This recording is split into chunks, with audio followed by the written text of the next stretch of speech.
Very important witness gave evidence there yesterday, Wednesday, in the John Magnier Barne Estate High Court case.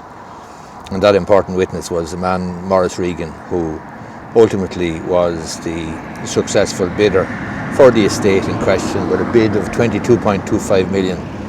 Let's have a look and see what evidence Mr. Regan gave.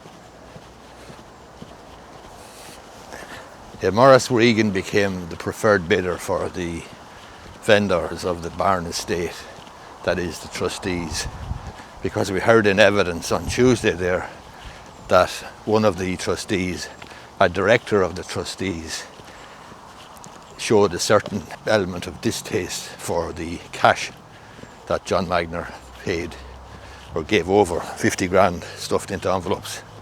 So this kind of put off the trustees and discouraged them, and they then looked at Maurice Regan as being a serious prospect.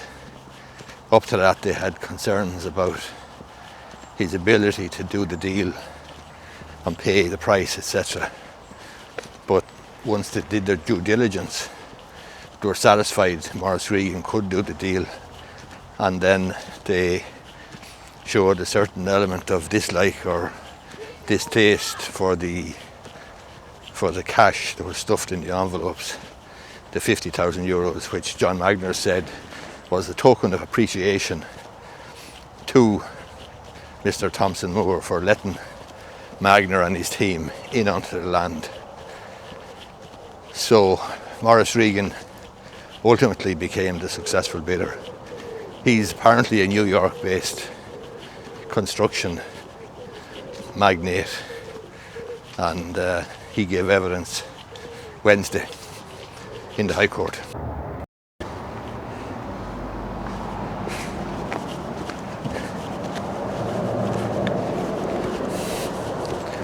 Let's take a look at the evidence now and see what Regan had to say. Maurice Regan sent a message saying that he hoped the article would give Barne Estate rival John Magnier a heart attack. So Maurice Regan is the US-based construction magnate. He gave evidence in the High Court on Wednesday. He wrote in a text to a third party that he hoped a newspaper article would give rival bidder and billionaire John Magnier a heart attack. The High Court has heard. Mr. Regan appeared in the court on Wednesday of this week giving evidence. It was put to him by Paul Gallagher, senior counsel for the Magnier side, that he sent a WhatsApp message about Mr. Magnier. Mr. Magnier, or Mr. Regan rather, replied, "All is fair in love and war." Mr. Magnier wants the court to enforce this 15 million euro handshake deal for the estate that he claims was sealed at his home in Coolmore on August 22nd, 2023, with Richard Thompson Moore as heir to the 751-acre 17th century estate.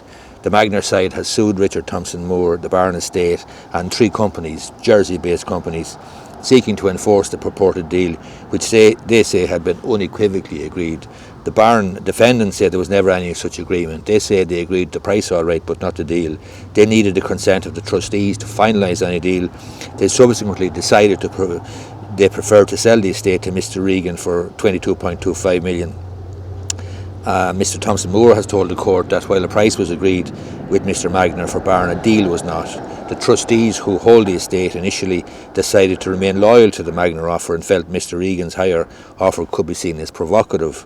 After the exclusivity period had ended, the trustees decided to go with Mr. Regan's offer. At the High Court on Wednesday, Mr. Regan, who is not a party to the proceedings, was questioned about the message sent in October 23 to another man with some knowledge of the deal's progression. Mr. Gallagher, senior counsel, said Mr. Regan sent a link to the man of a newspaper article referencing Mr. Magnier and Mr. Regan, and followed this up saying hopefully it'll give him a heart attack. Mr. Gallagher, senior counsel, said the message referred to Mr. Magnier, to which Mr. Regan said, "Yes, we were at war, according to him, Mr. Magnier, and all is fair in love and war." The row between the two businessmen has been described as a war by witnesses in the case. Mr. Regan told Martin Hayden, senior counsel for Barne Estate, and Mr. Richard Thompson Moore that he rejected being described as a dark force in the deal by Mr. Gallagher at a previous hearing, when claiming Mr. Regan was funding the defendants in the litigation. After agreeing on a 15 million euro price, Barne and the Magniers entered into an exclusivity agreement stipulating that Barne would not permit itself or its representatives to solicit or encourage any expression of interest, inquiry or offer on the property from anyone other than Mr. Magnier between August the 31st and September the 30th. Mr. Regan said the description of him as a dark force trying to breach the exclusivity agreement was a cheap shot, and that he had been a victim of derogatory remarks that were going to be in the press forever. He described Mr. Gallagher's remarks as very hurtful to him and said he did not know why they were made. He added that he just wanted to buy a farm, and here I am today, he said.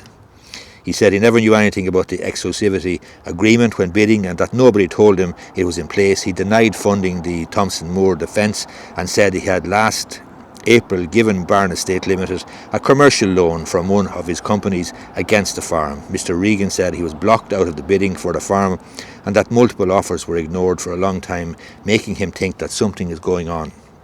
He told Mr. Hayden, senior counsel, he admitted or he admired the Thompson Moores as a nice family and would not have misled them in the selling process as claimed by Mr. Magnier in his evidence.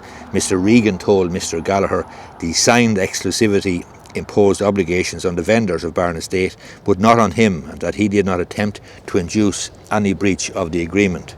At one stage during the evidence, Mr. Regan had to clarify to Mr. Gallagher that he was using, quote, light humour when he said that the silence from Barne on his offers made him wonder if Mr. Thompson Moore had actually been kidnapped. Mr. Regan said approaches to the joint estate agents handling the deal was an attempt to make himself relevant regarding the sale and to get back in the game. Mr. Gallagher, senior counsel, put it to Mr. Regan that his contact with certain individuals with knowledge of the deal was highly improper. Me being blocked out at a higher price than a lower price is improper, said Mr. Regan. He said legal letters sent to the joint estate agents handling the sale were not meant to frighten or threaten, but his concern was that his bids were not getting to the trustees of the estate. Mr. Hayden asked if any of the defendants or anyone from the Magnier side had at any point written to Mr. Regan to say he should desist in his bidding. Mr. Regan said no, and that is reporting from the Irish Times, and the reporter in question here is Paul Nealon. Case continues in the High Court, in the Commercial Court there.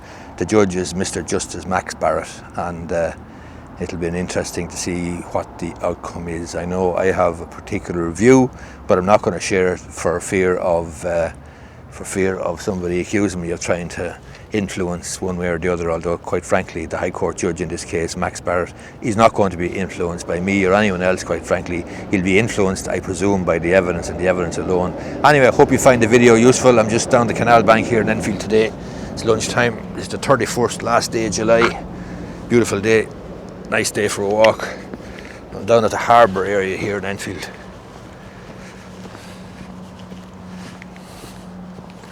And as I say, it's 31st of July 2025, nice day, bank holiday weekend coming up shortly, but forecast isn't so good. Anyway, yeah, the whole question of this handshake deal, of another video actually going to come out on the handshake deal situation, how enforceable or otherwise is a handshake deal in Irish law for purchase of property. There's the train there behind me, I can just about hear it. Anyway, if you like the video, hit the thumbs up button down below. Got to finish my walk now and get back to the office. Thanks a lot.